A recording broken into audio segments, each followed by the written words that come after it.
Hey yo guys, good morning and welcome to another video of Tall Boy Entertainments. Empuraan Malayala cinema പ്രേക്ഷകർ ഒന്നടങ്കം കാത്തിരുന്ന cinema. 5 വർഷങ്ങൾക്ക് ശേഷം രണ്ടാം ഭാഗം ഇറങ്ങുന്ന സിനിമ. പാൻ ഇന്ത്യൻ ലെവലിൽ വലിയ രീതിയിലേക്ക് പ്രൊമോഷൻ വർക്ക് പോയ സിനിമ. അതുകൊണ്ട് തന്നെ വലിയ രീതിയിൽ ഇതിനൊരു ഹൈപ്പ് ഉണ്ടായിരുന്നു. സോ അതിൻ്റെ കാര്യങ്ങളിലേക്ക് നമ്മൾ കടക്കുമ്പോൾ ലൂസിഫർ കണ്ട ഒരു വ്യക്തിക്ക് എമ്പുരാൻ എത്രത്തോളം സാറ്റിസ്ഫാക്ഷൻ കൊടുക്കും എന്ന് ചോദിച്ചു കഴിഞ്ഞാൽ എനിക്കറിയില്ല. അത് ഓരോരുത്തരുടെ കാണുന്ന അല്ലെങ്കിൽ ഓരോരുത്തർക്ക് ആ സിനിമ കൊടുക്കുന്ന ഇമ്പാക്റ്റ് പോലെ ഉണ്ടാവും. മലയാള സിനിമാ ചരിത്രത്തിൽ ഇതുവരെ യൂസ് ചെയ്തിട്ടുള്ള ഏറ്റവും best quality and technicality use ചെയ്തിട്ടുള്ള സിനിമയാണ് എമ്പുരാൻ ദ L2. പൃഥ്വിരാജ് എന്ന സംവിധായകൻ എന്തുകൊണ്ടാണ് ഒരു സമയമെടുത്തുകൊണ്ട് ഒരു സിനിമ പൂർത്തിയാക്കുന്നത് എന്നുള്ളതിന്റെ ഏറ്റവും വലിയ ഉദാഹരണം തന്നെയാണത്. നമുക്കറിയാം, ലൂസിഫർ അധികം ഹൈപ്പ് കൊടുക്കാണ്ട് വന്നൊരു സിനിമയാണ്. ആ സിനിമ കണ്ടിറങ്ങിയപ്പോൾ എല്ലാവർക്കും നല്ല രീതിക്കുള്ള സാറ്റിസ്ഫാക്ഷൻ ആണ് കിട്ടിയത്. പ്രത്യേകിച്ച് സിനിമ തീരുന്നിടത്ത് സ്റ്റീഫൻ നെടുമ്പള്ളി എബ്രഹാമായിട്ട് വരുന്ന സമയത്ത് ചെറിയൊരു സീൻ, എനിക്കൊന്ന് ഒരു 5 മിനിറ്റ് സീൻ അങ്ങനെ ഉണ്ടാവുള്ളൂ. ആ സീനിൽ തിയേറ്റർ ഉണ്ടാക്കിയ ഓളം നടന്ന് വേറെ ലെവലാണ്. അതുകൊണ്ട് തന്നെയാണ് ആരാണ് എബ്രഹാം ഖുറേഷി എന്ന് അറിയാൻ വേണ്ടിയിട്ട് എമ്പുരാൻ 2 വരാൻ വേണ്ടിയിട്ട് ഓരോ പ്രേക്ഷകനും കാത്തിരുന്നത്. സോ എമ്പുരാനിലേക്ക് വരുന്ന സമയത്ത് ഈ പറഞ്ഞ പോലെ ടെക്നിക്കൽ കാര്യങ്ങളൊക്കെ പക്കയാണ്. പക്ഷേ 1-2 ഡിപ്പാർട്ട്മെന്റിന്റെ കാര്യത്തിൽ എനിക്ക് അത്ര സാറ്റിസ്ഫാക്ഷൻ കിട്ടിയില്ല. IMAX-ൽ ഈ സിനിമ എക്സ്പീരിയൻസ് ചെയ്യാന്നുള്ളത് സിനിമയുടെ സംവിധായകൻ പ്രൊഡക്ഷൻ ടീം പറയുന്നുണ്ടെങ്കിൽ നമുക്കതിന്റെ ക്വാളിറ്റി മനസ്സിലാവും. ബെസ്റ്റ് സൗണ്ട് ഡിസൈൻ, സൗണ്ട് എന്നൊക്കെ പറഞ്ഞാൽ IMAX-ൽ ഈ സിനിമ എൻജോയ് ചെയ്തവർക്ക് മനസ്സിലാവും. അമ്മാതിരി തിയേറ്റർ എക്സ്പീരിയൻസ് ആണ്. DOP സുജിത് വാസുദേവ്, എന്റെ പൊന്ന മച്ചാനെ, നിങ്ങൾ എടുത്ത് വെച്ചേക്കണ ഫ്രെയിംസും കാര്യങ്ങളും ഒരു രക്ഷയില്ല. അതേപോലെ ഇതിന്റെ ആർട്ട്, VFX, എഡിറ്റിങ് എല്ലാം പൊളിയാണ്. പിന്നെ ദീപക് ദേവിന്റെ മ്യൂസിക്, പൊതുവെ ദീപക് ദേവ് ഒരു നോർമൽ ഒരു ഫീൽ ഗുഡ് സാധനങ്ങളാണ് പൊതുവെ ചെയ്യാറുള്ളത്. സോ ലൂസിഫർ കാണുന്ന സമയത്ത് ഞാൻ ചിന്തിച്ചിട്ടുണ്ടായിരുന്നു, ദീപക് ദേവിന്റെ മ്യൂസിക് എത്രത്തോളം ഏൽക്കുവോ. പുള്ളി ഇങ്ങനെ ഒരു മാസ് സിനിമകൾക്കൊക്കെ പൊതുവെ അങ്ങനെ ഡയറക്ഷൻ ചെയ്യാറുണ്ടോ മ്യൂസിക്. പക്ഷെ താണ്ഡവങ്ങൾ തീ പിടിക്കുക എന്ന് തുടങ്ങിയ ആ പാട്ട് തിയേറ്ററിൽ എനിക്ക് തന്നൊരു ഓളം ഭയങ്കരമായിരുന്നു. ലൂസിഫർ കാണുന്നത് ഞാൻ ഞെട്ടിപ്പോയ സാധനമായിരുന്നു. ലൂസിഫറിനകത്ത് ദീപക് ദേവ് ചെയ്തിട്ടുള്ള ഓരോ ഈച്ച് ആൻഡ് എവരി മ്യൂസിക് അടിപൊളി സാധനമായിരുന്നു. പക്ഷെ എമ്പുരാനിലേക്ക് വരുന്ന സമയത്ത് ഒരുപാട് നല്ല നല്ല BGMs ഉണ്ട്, നല്ല നല്ല സൗണ്ട് ഉണ്ട്. പക്ഷെ പല സ്ഥലങ്ങളും നമുക്ക് ഒരു പൂർണ്ണത കിട്ടാത്ത പോലെ. അതുപോലെ സോങ്സ് ആയാലും ഇപ്പോ എമ്പുരാൻ എന്നുള്ള കഴിഞ്ഞതിൽ ഉഷാദുപ്പ പാടിയ പാട്ട് ഇതിൽ വേറൊരു പുള്ളിയുടെ പേര് ഞാൻ ശ്രദ്ധിച്ചില്ല, മറന്നുപോയി. ഇതിൽ ഭയങ്കരമായിട്ട് ലൗഡ് ആയിട്ടുള്ള വോയിസിലാണ്, അത് നല്ല എഫക്റ്റ് കൊടുക്കുന്നുണ്ട്. പിന്നെ പൃഥ്വിരാജിന്റെ മകള് പാടിയ ആ ഒരു ചെറിയ കുഞ്ഞിന്റെ വോയിസിലുള്ള ആ എമ്പുരാനെ പാടുന്നതും നല്ല രസമുണ്ടായിരുന്നു. അതൊക്കെ തിയേറ്റർ നല്ല ഒരു ആംബിയൻസ് ക്രിയേറ്റ് ചെയ്തിട്ടുണ്ട്. പക്ഷെ ബാക്കി അങ്ങോട്ട് നോക്കുകയാണെങ്കിൽ ഫിർ സിന്ദ എന്നുള്ള പാട്ട്, അങ്ങനത്തെ കുറെ സംഭവങ്ങൾ ഒട്ടും ഒരു ഫീല് നമുക്ക് തരാത്ത പോലെയാണ് എനിക്ക് തോന്നിയത്. അതുപോലെ മേക്കപ്പ് ആൻഡ് കോസ്റ്റ്യൂം, ഇത് രണ്ടും ഞാൻ എടുത്തു പറയും.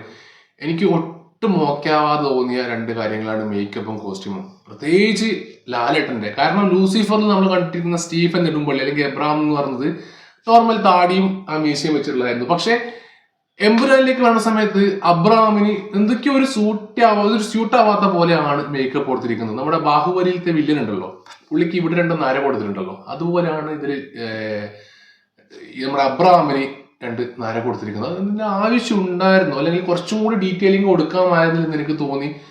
പുള്ളിക്ക് ഒട്ടും ഒരു ചേരാത്ത രീതിക്കാണ് കൊടുത്തത്. പിന്നെ കോസ്റ്റ്യൂം ഒരുമാതിരി വല്ലാത്തൊരു ഒരു കോട്ടും സ്യൂട്ടും ഒരുമാതിരി ഒരു സാധനമാണ് കൊടുത്തത്. ഇവിടെ ഇങ്ങനെ പൊന്തി നിന്ന് എനിക്ക് എന്തൊക്കെയോ ഒട്ടും നമ്മുടെ ഈ ലാലേട്ടൻ ഏകദേശം എനിക്കൊന്നൊരു 45 മിനിറ്റ് കഴിഞ്ഞിട്ടാണ് ഫസ്റ്റ് എബ്രഹാമിന്റെ എൻട്രി വരുന്നത്. ആ എൻട്രി എന്ന് വെച്ചാൽ വേറെ ലെവല്. ഹെലികോപ്റ്റർ, ചോപ്പർ, വടിയും പുകയൊക്കെ ആയിട്ട് തീന്റെ ഇടയിലെ കൂടി ലാലേട്ടൻ വരുന്ന ഒരു സീൻ, എന്റെ മോനെ തിയേറ്റർ എക്സ്പീരിയൻസ് ഗംഭീരായിരുന്നു. പക്ഷെ വന്നു കഴിഞ്ഞ് നിൽക്കുന്ന സമയത്ത് ഈ ഒരു ഫിഗർ, ഈ ഒരു കോലം കാണുന്ന സമയത്ത് ഇതാണോ നമ്മൾ പ്രതീക്ഷിച്ച അബ്രഹാം ഖുറേഷി? ഇത്രയും വലിയ ഇലുമിനാറ്റി എന്നൊക്കെ പറഞ്ഞിട്ട് വന്ന ഒരു പുള്ളിയുടെ ക്യാരക്ടർ ഇങ്ങനെയാണോ എന്നുള്ളത് ചോദ്യചിഹ്നമായിട്ട് മുമ്പിൽ വരികയാണ്. മാത്രമല്ല നമുക്കറിയാം ഒടിയനിൽ സിനിമയ്ക്ക് ശേഷം ലാലേട്ടന്റെ മുഖത്ത് വന്ന ലോട്ട് ഓഫ് ചേഞ്ചസ് ഉണ്ട്.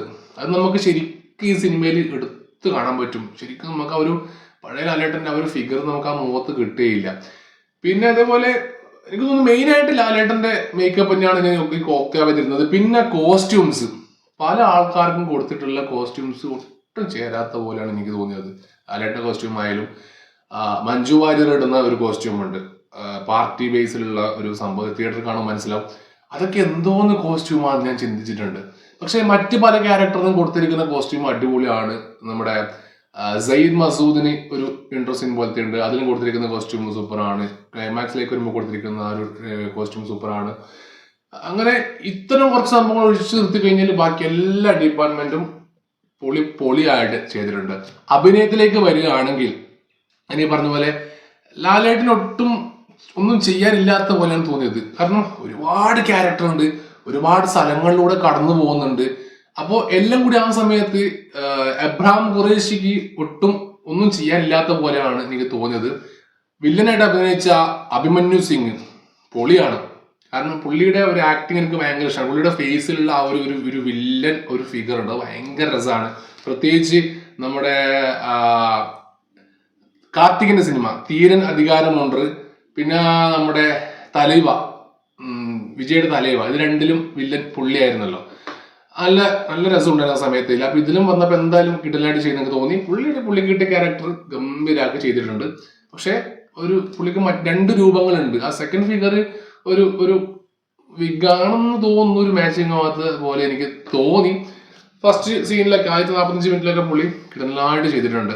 പിന്നെ പൃഥ്വിരാജിന് ചെറുപ്പകാലം അഭിനയിച്ച നമ്മുടെ സലാറിൽ സെയിം പൃഥ്വിരാജിന് ചെറുപ്പകാലം അഭിനയിച്ച അതേ പയ്യൻ, അവനും കിടലായിട്ട് ചെയ്തിട്ടുണ്ട്. കുറെ ക്യാരക്ടർ ഞാൻ പറഞ്ഞല്ലോ, ഫസ്റ്റ് ഒരു നോർത്ത് ഇന്ത്യൻ സംഭവത്തിലുള്ള വിദേശ ക്യാരക്ടറും ഗംഭീരമായിട്ട് ചെയ്തിട്ടുണ്ട്. പിന്നെ നമ്മുടെ കബൂക്ക, നമ്മുടെ ഒരു താടിയൊക്കെ വെച്ചിട്ടുള്ള കിടലൻ പെർഫോമൻസ്, പുറത്തുനിന്ന് കൊണ്ടുവന്ന ആൾക്കാരൊക്കെ ഭംഗിയാക്കിയിട്ട് ചെയ്തിട്ടുണ്ട്. ബാക്കി കുറെ ക്യാരക്ടേഴ്സ് ഒക്കെ വന്നു പോകുന്നല്ലാണ്ട് പ്രത്യേകിച്ച് ഒന്നും ചെയ്യാനുണ്ടായിട്ടില്ല. പിന്നെ ഈ ക്യാമറ വർക്ക് ചെയ്തതിൽ പല സ്ഥലങ്ങളിലും ലാലേട്ടന് ഒരു സ്പേസ് കിട്ടാത്ത പോലെ തോന്നി. എനിക്ക് തോന്നുന്നു സയ്യിദ് മസൂദിന്റെ ലൈഫാണ് എമ്പുരാൻ 2 കുറച്ചുകൂടി കാണിച്ചത്. ആരാണ് സയ്യിദ് മസൂദ്, ആരാണ് എബ്രഹാം ഖുറേഷി എന്ന് നമ്മൾ പ്രതീക്ഷിച്ചു പോയത്, ആരാണ് സയ്യിദ് മസൂദ്, അല്ലെങ്കിൽ എങ്ങനെയാണ് സയ്യിദ് മസൂദ് ഈ ഒരു ലെവലിലേക്ക് എത്തിയത്, നെക്സസിന്റെ ടീമിലേക്ക് എത്തിയത് എന്നുള്ളത് കാണിക്കുന്ന സംഭവമാണ് ശരിക്കും പറഞ്ഞാൽ എമ്പുരാൻ 2 ഉള്ളത്. പിന്നെ നെക്സ്റ്റ് പാർട്ട് ഉണ്ടെന്നാണ് ഫൈനലി അങ്ങനെ പറയുന്നത്. സോ അതിലായിരിക്കും ചിലപ്പോൾ എബ്രഹാം ഖുറേഷിന്റെ യഥാർത്ഥ പഴയ ലൈഫ് കാണിക്കുന്നത്. അതിന്റെ ഒരു ചെറിയ സീനൊക്കെ കാണിച്ചുകൊണ്ടാണ് സിനിമ അവസാനിക്കുന്നത്. സോ മൊത്തത്തില് സിനിമ ഒരു കുഴപ്പമില്ലാത്ത ഫീൽ എനിക്ക് ചെയ്തു. എനിക്കൊന്നും കുറച്ചുകൂടി ടപ്പ് എന്ന് പറഞ്ഞിട്ട് കാര്യങ്ങൾ പോയിരുന്നെങ്കിൽ കുറച്ചുകൂടി എൻഗേജിങ് ആവുമായിരുന്നു, ത്രില്ലിംഗ് ആവുമായിരുന്നു. ആസ് എ ലാലേട്ടൻ ഫാൻ നിങ്ങൾക്ക് ഈ സിനിമ ഇഷ്ടപ്പെടും. As a direction lover of പൃഥ്വിരാജിന്റെ ഡയറക്ഷനിൽ പുള്ളി ഇതിൽ ഉപയോഗിക്കാൻ പറ്റുന്നതിന്റെ മാക്സിമം എഫേർട്ട് ഉപയോഗിച്ചിട്ടുണ്ട്.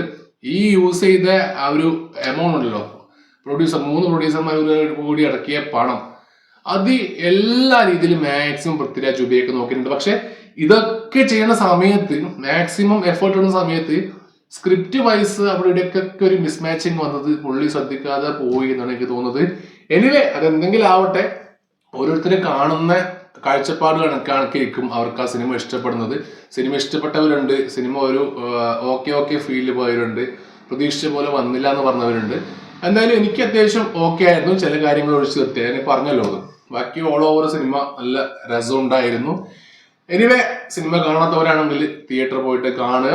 നിങ്ങൾക്ക് തോന്നിയ കാര്യങ്ങൾ, നിങ്ങളുടെ അഭിപ്രായങ്ങൾ കമന്റ് ആയിട്ട് താഴെ ഡ്രോപ്പ് ചെയ്യുക.